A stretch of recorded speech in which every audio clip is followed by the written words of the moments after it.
श्रीमद् भागवत खंड 1 अध्याय 2 श्लोक 4 नारायणं नमस्कृत्यं नरं चैव नरोत्तमं देवीं सरस्वतीं व्यासं ततो जयमुदीरयेत.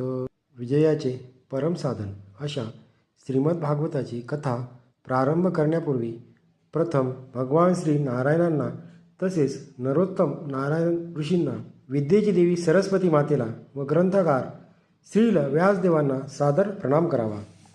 संपूर्ण वैदिकशास्त्रे आणि पुराणे ही भौतिक अस्तित्वाच्या अंधकारमय प्रदेशाला पार करून जाण्याकरता आहेत. अनादी काळापासून बद्धजीव बाह्य स्वरूपाच्या भौतिक विषय भोगाकडे आकर्षित झालेले असल्याने भगवंतांबरोबरचा असलेल्या संबंधांचा त्यांना या स्थितीत विसर पडलेला आहे. अशा आत्म्याचा या भौतिक जगात अस्तित्वासाठी अखंड संघर्ष चालू आहे आणि योजना आखून त्यातून बाहेर पडणे त्याला शक्य नाही.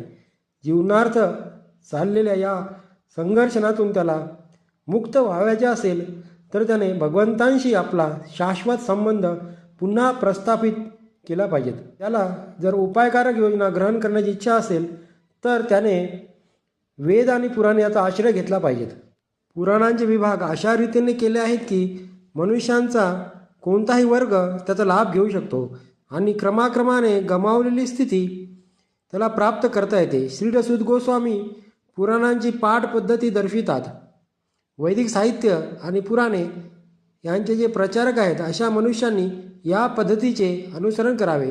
श्रीमद भागवतही निष्कलंक अमल पुराण आहे आणि विशेष रूपाने अशा लोकांना उद्देशून आहे की ज्यांना भवबंधनातून कायमचे मुक्त होण्याची इच्छा आहे.